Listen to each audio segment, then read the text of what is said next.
மக்களே இன்னைக்கு வந்திருக்கிற செலிபிரிட்டியை பத்தி சொல்லணும்னா நம்ம தமிழ் சினிமால டிஃப்ரெண்டான கேரக்டர்ஸ்லாம் ப்ளே பண்ணி நம்மள கண்டினியூஸா என்டர்டெயின் பண்ற ஒரு அமேசிங்கான நடிகர் தான் நம்ம ஷோக்கு வந்திருக்காரு. அவரை வெல்கம் பண்ணிடலாம்.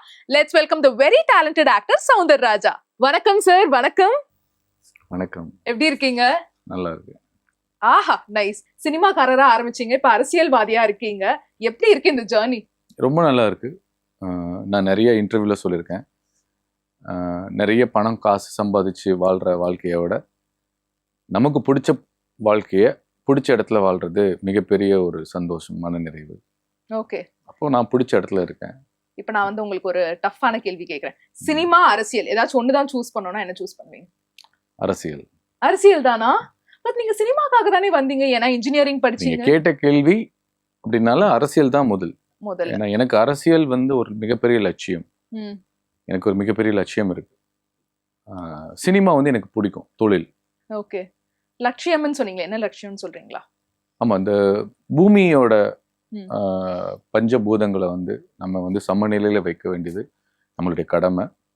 அதை நான் வந்து அது ஸ்ட்ராங்கா நான் பேசிட்டே இருக்கேன். அதுக்கான சர்வீஸ்ல இருந்துட்டே இருக்கேன். ஒரு தனி மனிதனா பண்ணிட்டு இருக்கேன். இப்போ ஒரு அரசியல் கட்சியில இணைந்து ஒரு தலைவரோட சேர்ந்து பயணிச்சுட்டு இருக்கேன். எல்லாருடைய கடமையும் கூட. ஏன்னா இன்னைக்கு in front of nature we are nothing. Okay, மிகப்பெரிய ஒரு டிசாஸ்டர் வந்து நம்மளை அழிச்சிடும், இல்லை ஒரு நல்ல ஒரு சூழலை நம்மளை வாழ வைக்கும். இது பேலன்ஸா இருக்கணும்னா மனிதர்களாகிய நாம இயற்கையும் சுற்றுச்சூழலையும் பாதுகாக்கணும். எல்லாருடைய கடமை. கவர்மெண்ட் தான் இது பண்ணணுன்றது கிடையாது. அந்த வகையில பூமியில 33% காடுகள் 40% காடுகள் இருந்தா மட்டும்தான் நம்ம உயிரினங்கள் வாழ முடியும். நம்ம மட்டும் இல்லை, மனிதர்கள் மட்டும் கிடையாது, உயிரினங்கள், தாவர இனம், விலங்கினம், இந்த 3 இனங்களுமே வாழ முடியும். மீன்கள் எல்லாமே. அது இப்போ நிறைய பிரச்சனை வந்துட்டு இருக்கு. கிளைமேட் சேஞ்ச்னால, பூமி வெப்பமடைறதுனால நிறைய சேஞ்ச். அது ஒன்லி பிகாஸ் ஆஃப் ஹியூமன்ஸ். நம்ம எல்லாருமே தான் இந்த மாதிரி ஏசி யூஸ் பண்றது, அளவுக்கு அதிகமா ஏசி யூஸ் பண்றது, வெயிலா இருக்கே வேற. அதுதான் சொல்றேன். அதுக்கப்புறம் மரங்கள் நடணும். அண்ட் எல்னினோன்னு ஒரு ப்ராப்ளம் இருக்கு, ஆல்ரெடி இருக்கு. அது ஒரு இயற்கை மாற்றம் தான். இயற்கையான நடக்கக்கூடிய ஒரு விஷயம். கடல்ல வெப்பம் அதிகமாகிறதுனால கடல் வந்து பொங்கும், இல்லைன்னா உள்வாங்கும். அப்படி ஆகுறதுனால என்ன ஆகும்னா, ஒரு பகுதிகளில் அதிகமான மழைப்பொழிவு வந்து பேரழிவு வரும், இல்லைன்னா மிகப்பெரிய வறட்சி வந்து பேரழிவு வரும். ஆக மொத்தம் பேரழிவு வரும். That's for sure. பயமுறுத்துறீங்க, கேட்டாலே பக்கு பக்குன்னு. நான் பயமுறுத்தல, நீங்க போய் படிங்க. நானும் அது ஒரு இயற்கை. புரியுது. இப்போ நீங்க சொன்னீங்களா ஏசி இல்லைன்னா இருக்க முடியாதுன்னு சொல்றீங்களா, அது மாதிரி நீங்க வந்து மழையே வரலன்னா என்ன பண்ணுவீங்க? தண்ணி இல்லாம என்ன பண்ணுவீங்க? இது மழை நிறைய வந்து என்ன பண்ணுவீங்க? எதுவுமே அளவுக்கு மீறினால் ப்ராப்ளம். அதனால அது சமநிலையில வைக்கணுன்றதுக்காக நிறைய மரங்கள் நடணும், காடுகளாக இருக்கணும், நீர்நிலைகளை பாதுகாக்கணும்ன்றது என்னுடைய மிகப்பெரிய லட்சியம். ஆஹா, ரொம்ப அழகா சொன்னீங்க சார். அதே மாதிரியே நம்மளோட மாண்புமிகு சீஃப் மினிஸ்டர் விஜய் சார் பத்தி ஒரே வார்த்தையில சொல்லணும்னா என்னன்னு சொல்லுவீங்க? விஜய் என்பது 8 கோடி மக்களின் உயிர். வாவ், ரொம்ப அழகா. எனக்கு என்ன கேக்குறதுனே தெரியல, அந்த அளவுக்கு ஸ்தம்பிச்சு நான் போயிட்டேன். அண்ட் அரசியல் பக்கம் வந்தாச்சு. அரசியல் வந்து உங்களை எப்படி ட்ரீட் பண்றதுன்னு சொல்லுங்க. அடிக்குது, அடி நடிக்குது. ஆமா, நிறைய பண்ணுது. கஷ்டமா இருக்கு, தூங்க முடியல, ஓடிக்கிட்டே இருக்கும், ஓய்வு கிடைக்க மாட்டேங்குது. ஆனா சந்தோஷமா இருக்கு. மக்களுக்கு நல்லது செய்யறோம், அவங்க பாராட்டுறாங்க, சந்தோஷமா இருக்கு. இது வரைக்கும் உங்களுக்கு வந்து நீங்க அரசியல் வந்ததுக்கு அப்புறமா கிடைச்ச ஒரு பெஸ்ட் காம்ப்ளிமெண்ட்னா என்ன காம்ப்ளிமெண்ட்? யார் கொடுத்த காம்ப்ளிமெண்ட்? மக்களா கூட இருக்கலாம். நான் சின்ன வயசுல இருந்து அரசியல்ல தான் இருக்கேன். நிறைய சமூக, நீங்க பாத்தீங்கன்னா தெரியும், சமூக விஷயங்கள் பண்ணிட்டு தான் இருக்கேன். இப்போ ஒரு கட்சிக்கு கீழே வேலை செய்யறேன். அப்போ எங்க போனாலும் நான் எதுவும் பெருசா சாதனை பண்ணல. தலைவர் விஜய் அவர்கள் சாதனை செய்யறாங்க, அவங்க கூட நாங்க டிராவல் பண்றோம். ஸோ காம்ப்ளிமெண்ட் இது வரைக்கும் நான் காம்ப்ளிமெண்ட் பண்ற அளவுக்கு ஒன்றும் இல்லை. நான் அரசியல் எதுவும் ஒன்றும் பண்ணல. ஓகே. அண்ட் நம்ம சிஎம் சார்ட்ட உங்களுக்கு ரொம்ப ரொம்ப பிடித்த ஒரு விஷயம், கத்துக்கணும்னு ஆசைப்படுற ஒரு விஷயம்னா என்ன விஷயம்? அவர் சைலண்டா இருக்கும்போது நானும் சைலண்டா இருக்கணும்னு கத்துக்கணும்னு நினைக்கிறேன். 10 வருஷமா நான் அவரோட பழகியிருக்கேன். தெரி நடிச்சிருக்கேன், பிகில் நடிச்சிருக்கேன்.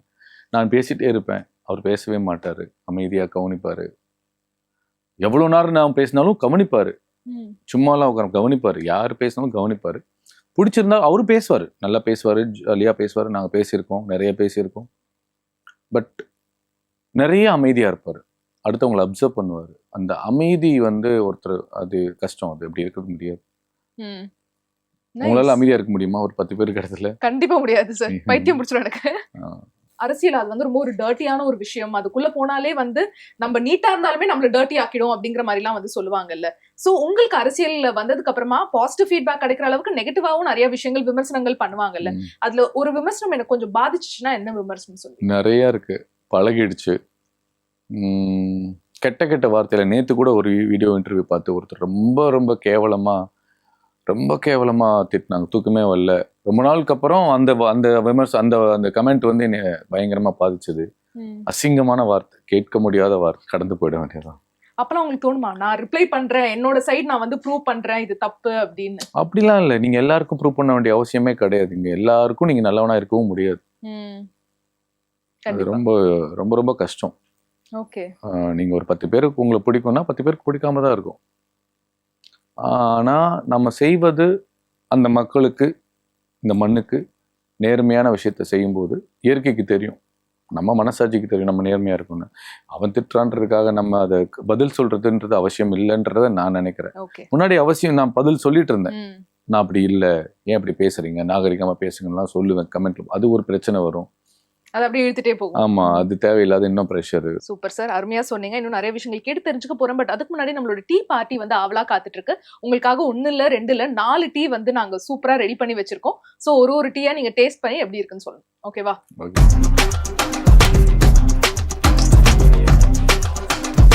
Ginger tea, masala tea, black tea, இது ஜப்பான் டீ, மாச்சா டீ. நம்ம எப்பவுமே மசாலா தான். அப்படியே சட்டு புட்டுன்னு எடுத்துட்டீங்க. நான் குடுக்கணும்ல அழகா, நீங்க தானே வந்திருக்கீங்க. So masala tea. எஸ், ஒரு நல்ல விஷயம் வந்திருக்கு. ஃபர்ஸ்டே வந்து நல்ல ஒரு விஷயம். காசு, பணம், துட்டு, மணி வந்திருக்கு. நல்ல ஒரு விஷயம். சோ காசு வந்ததுனால என்ன கேள்வி என்றால், நீங்க வந்து இன்ஜினியர், அதுவும் இல்ல நீங்க இங்க நம்ம இந்தியால கூட வேலை செய்யல. பிரான்ஸ், அதுக்கப்புறம் எங்க சார், நான் எங்கேயோ விக்கிபீடியால பார்த்தேனே, சிங்கப்பூர், இங்கெல்லாம் தான் நீங்க ஒர்க் செஞ்சிருக்கீங்க. சோ என்ன கேள்வினா, ஃபர்ஸ்ட் சேலரி இன்ஜினியரா நீங்க வாங்கினது எவ்வளவு? 7,200. 7,200 எந்த வருஷத்துல? 2004. 2004ல. 2004 12/12/2004 with ரஜினி சார் பர்த்டே அன்னைக்கு. ஓகே. அப்பவே அது ரொம்ப பெரிய அமௌண்ட்ல சார்?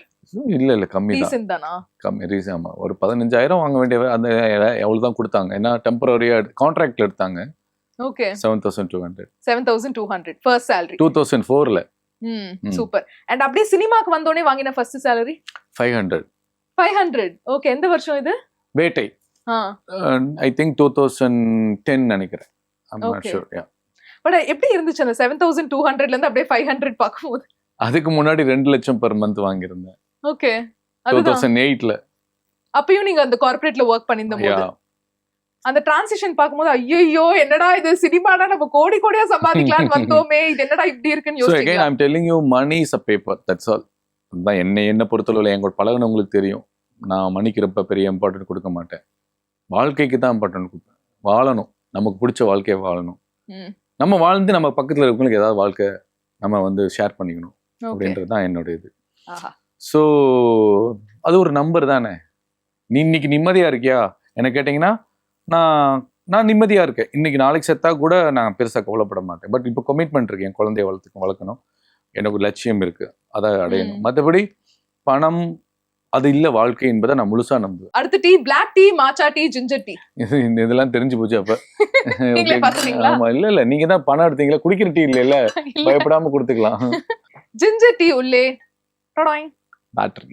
பேட்டரி பேஸ் பண்ணி என்ன கேள்வினா, நீங்க வந்து எவ்வளவுதான் பாசிட்டிவா இருந்தாலுமே கண்டிப்பா நம்மளும் மனுஷங்க தானே, நமக்கும் வந்து அந்த லோவான ஃபேஸ் எல்லாம் வரும். என்னடா இது வாழ்க்கை, நம்ம எதிர்பார்த்த மாதிரி சுத்தமா இல்லையேன்னு ரொம்ப லோவா இருக்கும் போது யாராச்சும் ஒரு நபர் உங்களுக்கு ஒரு பேட்டரியா இருப்பாங்க. விடுடா பாத்துக்கலாம் அப்படிங்கிற மாதிரி ஒரு புஷ் கொடுத்துக்கிட்டே இருப்பாங்களே. உங்க லைஃப்ல யாரு பேட்டரியா இருக்கு? நிறைய இன்டர்வியூல சொல்லியிருக்கேன். என்னோட எனர்ஜி பூஸ்டர், டீச்சர், நீங்க சொன்ன மாதிரி பேட்டரி சார்ஜர், அந்த மாதிரி. அப்புறம் இன்னொரு ஃப்ரெண்ட் இருக்காங்க, யூஎஸ்ல இருக்காங்க. அப்புறம் நாசர் சார். ஓகே. ஆமா. அப்புறம் வந்து ஒரு முத்துக்குமார், டாக்டர் முத்துக்குமார், எங்க மாமா, தீபாக்கா மாதிரி ஒரு ஃபியூ பீப்புள் ஆர். ஓகே. அவங்ககிட்ட போயிட்டேன்னா எனக்கு வேப்பலையை அடிச்சு ஓகே போயிட்டு வா, நீ நல்லா இருப்ப அப்படின்னு சொல்லுவாங்க. Super, nice. இப்போ அடுத்ததா black tea, matcha tea. Matcha tea எடுத்துங்க. ஜப்பான் டீ உள்ளே. நான் போய் உங்களுக்கு இது கொடுப்பேன்னு எதிர்பார்க்கல. அல்வாவா? நான் உங்களுக்கு அல்வா கொடுத்துருக்கேன் சார். பட் கேள்வி என்னன்னா நீங்க தான் சொல்லணும், வாழ்க்கையிலேயே கிடைச்ச மறக்க முடியாத அல்வா உங்களுக்கு. இது அல்வானே தெரியல, நல்லா அல்வா கொடுத்துட்டு போயிட்டாங்கப்பானா என்ன அல்வா? இல்ல எனக்கு யாருமே இது வரைக்கும் சார் அல்வா எல்லாருக்குமே அல்வா கிடைச்சிருக்கும். நம்ம என்னதான் வந்து ஸ்மார்ட்டா இருந்தாலும் நம்மள ஏமாத்துறவங்க ஏமாத்திட்டு தானே போவாங்க. அப்படியா? Okay. நான் நினைச்சேன் ஏதோ அமைதிப்படையில வர அந்த அல்வா நினைச்சேன். இல்ல இல்ல இல்ல, அப்படியே நாசுக்கா ஏமாத்திட்டு அப்படியே போவாங்கல்ல அந்த மாதிரி. நிறைய பேர் இருக்காங்க. நான் ஈஸியா ஏமாந்துருவேன். ஓ ஆமா, அன்பு நம்பிடுவேன். அப்போ சில பேர் பர்பஸ் எல்லாம் வந்து ஏமாத்துறது இல்ல, அப்படியே ஏமாத்திட்டு போயிடுவாங்க, நானே ஏமாந்துருவேன். என்ன பண்ண முடியும்? அதான் எகைன் அதுவும் அறிவு சம்பந்தப்பட்ட விஷயம். ஓகே, அது அந்த மாதிரி கேக்குறேன் நான். மறக்க முடியாத ஒரு அல்வா, அல்வானே தெரியல சூப்பரா பெர்ஃபார்ம் பண்ணி அல்வா கொடுத்துட்டு போயிட்டாங்க அப்படின்னா என்ன அல்வா? நிறைய பேர்கிட்ட நான் தான் ஏமாந்துருக்கேன். நிறைய பேர் என்ன ஏமாத்தினதா நான் நினைக்கல. எங்க தாத்தா சொல்லுவாரு, ஏமாறவன் தான் குற்றவாளி அப்படின்றதுல. அப்படி ஏமாந்ததுல பெரிய அல்வா, ஜாப் தேடி அலைஞ்சிட்டு இருக்கும்போது நான் என்னோட சொந்த ஊர் உசிலம்பட்டி, மதுரை மாவட்டம், வேலை தேடி இங்க வந்துட்டேன். ஆக்சுவலி பொய் சொல்லி வந்தேன். எங்க அப்பா கிட்ட 4 ரூபா கொடுத்து வந்தேன். வேலை கிடைச்சிருச்சுன்னு போய் சொல்லி லெட்டர், அப்பாயின்மெண்ட் லெட்டர் ரெடி பண்ணி எங்க அப்பா கிட்ட கொடுத்துட்டேன். எங்க அப்பா 5th ஸ்டாண்டர்ட் தான், அவருக்கு இங்கிலீஷ்லாம் படிக்க தெரியாது.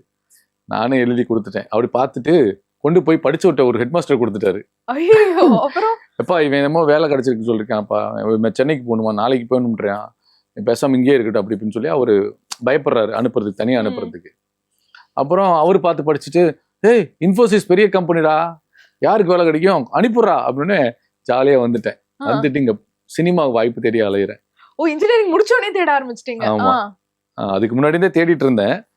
அப்போ வந்து வேலைக்கு வேலை தேடாம இங்க வந்து காக்கா மூட்டை டைரக்டர் மணிகண்டன் என்னுடைய கசன் அண்ட் ஒரே ஊரு, அவர் ரூம்ல போய் தங்கி வாய்ப்பு தேடி அலையிறேன். சினிமா வாய்ப்பு நடிக்கலாம் அப்படின்ட்டு ஒரு 3-4 மாசமா வாய்ப்பும் கிடைக்கல, வேலையும் கிடைக்கல, வேலை தேடவே இல்லை. அப்புறம் எங்க அண்ணா வந்து என்னை திட்டி, உன்னை கஷ்டப்பட்டு படிக்க வச்சு நம்ம பரம்பரையிலே நீ தான் முதல் தலைமுறை பட்டதாரி, ஒழுங்கு அப்பா அம்மாவுக்கு நல்ல பேர் எடுத்துக்கிறான்னு சொல்லவும் எனக்கு அப்படியே ஒரு மாதிரி சென்டிமெண்ட் ஆயிடுச்சு.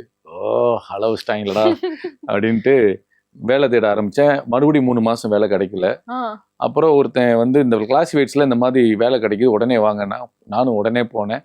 போனதுக்கு அப்புறம் அவன் ஆஃபீஸ் செட்டப்லாம் பார்த்தேன். பயங்கரமா இன்டர்வியூ பண்ணி உங்களுக்கு வேலை கிடைச்சிருச்சு, அந்த குண்டாய் இடுங்காட்டுக்கோட்டையில நீங்க வேலைக்கு போறீங்க அப்படின்னு சொன்ன அப்படி பயங்கர ஹாப்பி. அப்புறம் வந்து அடுத்த வாரம் வந்து கால் பண்ணா, நீங்க அது ஒரு கன்சல்டன்சி, ஆஃபர் லெட்டர் வாங்கலாம் அப்படின்னு போகும்போது நீங்க ஒரு 25,000 கொடுங்க, அப்பதான் ஆஃபர் வாங்கி தர முடியும், ஏன்னா நான் கன்சல்டன்சில உங்களை சேர்த்து விடுறேன்ல அப்படின்னா. நானும் சரி சேர்த்து விடுறான்ல 65,000 தானே அப்படின்னு சொல்லி கஷ்டப்பட்டு காசு ரெடி பண்ணி கொடுத்தேன். அப்புறம் வந்து அவனை பிடிக்கவே முடியல. போச்சா சோனமுத்தா போச்சாங்கிற மாதிரி தானா? அதுதான் எனக்கு தெரிஞ்சு மிகப்பெரிய அல்வாவா நான் நினைக்கிறேன். இது வந்து கண்டிப்பா மறக்க முடியாத அல்வாவா தான் இருக்கும், பெரிய அமௌண்ட். அப்ப அவனை அடுத்து போய் பார்த்தா அந்த அலுவலகம் இல்ல, எங்க போனா என்ன பண்ணான்னு தெரியல. பாவிகளா, உங்களை மாதிரி ஏகப்பட்ட பேட்டு வந்து வாங்கிட்டு ஓடிட்டான். ஓகே, பிளாக் டீ தான் இருக்கு, பாத்துட்டோமா? பிளாக் டீ உள்ளே வெங்காயம். எஸ், வெங்காயம் பேஸ் பண்ணி என்ன கேள்வினா, உங்க லைஃப்லயே ரொம்ப எமோஷனலான ஒரு தருணம்னா எந்த தருணம் உங்களோட வாழ்க்கையிலே இது வரைக்கும்? எங்க வீட்டுல ஒரு 2 டெத்து நடந்தது. Sorry for the loss sir. எல்லாருக்குமே அது கண்டிப்பா ஒரு ஷாக்கா இருக்கும், எதிர்பார்க்காம. ஆமா, அது ஒரு 7 வயசு குழந்தை, 30 வயசு தாய், 2 பேரும் ஒரே டைம்ல போனது. அது கார் விபத்து, கார் கிராஷ். இது இந்த சொல்லலாம், நான் சொல்லலாம், தப்பு இல்லை. நான் சீட் பெல்ட் போட்டிருந்தா மேபி தப்பிச்சிருப்பாங்க. அதான் சொன்னேன், இந்த டிசிப்ளின். இன்னும் நான் அதுக்கு வீடியோவை போட்டேன். அதுக்கப்புறம் எங்க குடும்பமே வந்து அப்படி டவுன் ஆயிடுச்சு. Once again, sorry for the loss, sir. And... No. இது ஜனனம் இருந்தால் மரணம் நிச்சயம். ஆனால் அந்த மரணம் இயற்கையாக இருக்கணும், நம்ம செய்யற தவறுகள்னால இருக்கக்கூடாது. இது நடந்தது ஒரு சின்ன பிழை. அதுதான் இங்க சுட்டி காமிக்க நான் வந்து சீட் பெல்ட் கண்டிப்பா போடணும், ஹெல்மெட் போடணும். எஸ் டிராஃபிக் ரூல்ஸ், டிசிப்ளின் ரொம்ப முக்கியம், சுய ஒழுக்கம் ரொம்ப முக்கியம். நிச்சயமா. ஓகே, ஸோ டீ பார்ட்டி முடிஞ்சிடுச்சு. உங்களுக்காக இன்னொரு ஒரு சுவாரஸ்யமான செக்மெண்ட், ஃபைனல் செக்மெண்ட் காத்துட்டு இருக்கு நம்ம ஷோல. இந்த செக்மெண்ட் வந்து ரொம்ப சுவாரஸ்யமா இருக்க போது, நீங்க ஏன்னா எவ்வளவு பிரில்லியன்ட் அப்படின்னு காமிக்க போறீங்க. ஓகேவா? நான் கேட்கிற கேள்விகளுக்கு இங்கிலீஷ் வார்த்தைகள்ல நான் கேள்வி கேட்டாலும் நீங்க தமிழ் வார்த்தையில மட்டும்தான் பதில் சொல்லணும். அதே மாதிரியே நீங்க சொல்ற பதில்ல சினிமா டைலாக் இருக்கக்கூடாது. ஓகேவா? அண்ட் சொல்ற பதில திருப்பி ரிப்பீட் பண்ணக்கூடாது. ஸோ எக்ஸ்பிரஸோ செக்மெண்ட் பார்த்துடலாம். முதல் கேள்வி, நான் ஒரு மனிதன். ஓகே, என் வழி எல்லாருக்குமான வழி. உஷாராயிட்டீங்க. ஐயோ. ஐ லவ் இயற்கை. ஓகே. I hate negativity. ஐயோ. எடுத்துக்கோங்க. வந்தாச்சு. குடிச்சிருங்க. ஃபுல்லா குடிக்கணுமா? உங்க இஷ்டம். பாதி பனிஷ்மெண்ட் ஜூஸ். என் வாழ்க்கையில் சினிமா சந்தோஷமானது. நான் அடிக்கடி கனவு கண்டுட்டே இருப்பேன். என் வாழ்க்கை கொஞ்சம் கடுமையானது. எனக்கு தெரிஞ்சதெல்லாம் சினிமா, அரசியல். எனக்கு கோபம் வந்தா பயங்கரமா கத்துவேன். நான் ஜாலியா இருந்தா நல்ல பாட்டு போட்டு குத்தாட்டம் ஆடுவேன். அற்புதம். என்னோட கிரஷ் என்ன பார்த்தா கிரஷே இல்லையே. எனக்கு யாருக்கும் கிரஷே இல்லையே. இல்லையா? உண்மையாவா? ஆமா. ஓகே. என் காதல் கதை ஒருதலை காதல். ஒருதலை காதல். ஆமா. ஏன் அது ரெண்டு தலையா மாறல? இல்ல, நான் சொல்லவே மாட்டேன், பயப்படுவேன். ஓ, இதே முரளி மாதிரி. அப்படி இல்ல, அவரு ஒரே ஒரு லவ் முடிஞ்சிச்சுல, நான் கரெக்டா பதில் சொல்லிட்டேன்.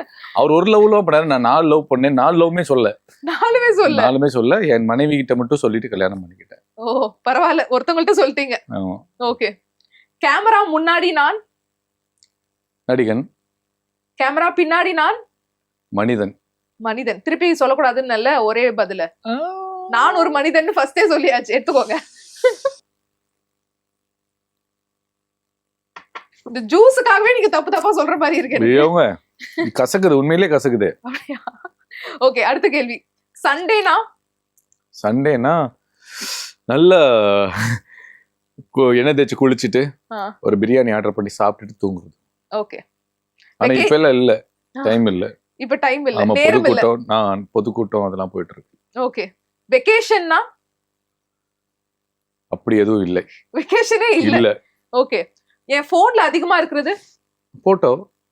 ஐயோ. புகைப்படம். ஐயோ, கேடி மாதிரி கேக்குறீங்க. அடுத்ததா, நான் ஆன்லைன்ல அதிகமா வாங்குறது. எதுவுமே வாங்க மாட்டேன். ஆன்லைன்ல வாங்கவே மாட்டீங்க? இது வரைக்கும் நான் ரொம்ப கம்மியா தான் வாங்கியிருக்கேன். ஓகே. பெருசா வாங்கினது இல்ல. ஓகே.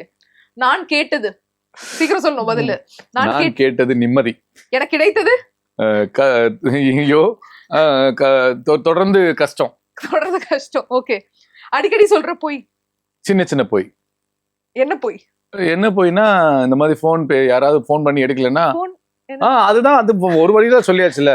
இன்றைய வாழ்க்கையில ஆங்கிலம் இல்லாமல் பேச முடியாது சகோதரி. பேசிதான் ஆக வேண்டும். அடிக்கடி சொல்ற வார்த்தை. மண்ணுக்கு மக்களுக்கும் வணக்கம். ஆஹா, சூப்பர், முடிஞ்சிடுச்சு. ஆனா நீங்க நிறைய ஜூஸ் குடிச்சதுனால 100க்கு 60 எடுத்திருக்கீங்க. ஓகே, வச்சுக்கோங்க. பாஸ். ஓகே. பட் இன்னும் உங்கள்ட்ட இருந்து நான் நெக்ஸ்ட் டைம் வந்து ஃபர்ஸ்ட் கிளாஸ் எதிர்பார்க்கறேன். ஓகே. நெக்ஸ்ட் டைம் வரணுமா? என்ன சார், வர மாட்டீங்களா நம்ம ஷோக்கு? பார்க்கலாம். இந்த மாதிரி பாவக்காய் ஜூஸ்லாம் வச்சு குடிக்க சொன்னீங்கன்னா மனசு நல்லா புண்படுத்திட்டீங்க. உங்களுக்காக நான் மேக்கப்லாம் போட்டு ரெடி ஆகி வந்தேன். ஐயோ, அதுக்காவது வரேங்க. சூப்பர். ஏன்னா அடுத்த மாசம் என் படம் ரிலீஸ் ஆகுது, உறுதியா வரேன். சொல்லுங்க சார், அப்கமிங்கா இப்ப என்ன போயிட்டு இருக்கு, என்ன படம் போயிட்டு இருக்கு? இப்போதைக்கு நான் படம் நடிக்கல, நடிச்ச படங்கள் ரிலீஸ்க்கு ரெடியா இருக்கு. கார்த்திக் சுப்ராஜ் உடைய டைரக்ஷன்ல டாரக்டி. அது கிட்டத்தட்ட 10-15 வருஷமா டொரண்டோ இன்டர்நேஷனல் ஃபிலிம் ஃபெஸ்டிவல்ல வந்து எந்த தமிழ் படமுமே ஸ்கிரீன் ஆகல. இந்த படம் ஸ்கிரீன் ஆயிருக்கு. இது வரைக்கும் இப்போ இது மட்டும் தான் இப்போதைக்கு சொல்ல முடியும். ஓகே. Ilaiyaraaja sir music. நான் இன்னும் 22nd நாளை கழிச்சு ஒரு ஃபர்ஸ்ட் சிங்கிள் ரெடி ஆகுது. ஐ திங்க் எனக்கு மறுபடியும் ஒரு நல்ல இன்னொரு ஒரு ஸ்டெப் அப்பா இருக்கும்னு நினைக்கிறேன். நிச்சயமா அவளா காத்துட்டு இருக்கோம் சார். நம்ம ஷோக்குன்னு ஒரு ஸ்பெஷாலிட்டி இருக்கு. வந்து செலிபிரிட்டிஸ்லாம் அழகா சைன் பண்ணி கொடுப்பாங்க, நாங்க ஞாபகார்த்தமா வைப்போம். ஒரு சூப்பர் டூப்பர் செலிபிரிட்டி வந்திருக்கீங்க, உங்கள்ட்ட இருந்து சைன் வாங்கலனா எப்படி? சைன் பண்ணிடலாமா? வாங்கிடலாம். டடா, இந்த கப் வந்து உங்க சைனுக்காக காத்துட்டு இருக்கு. Please do the honours.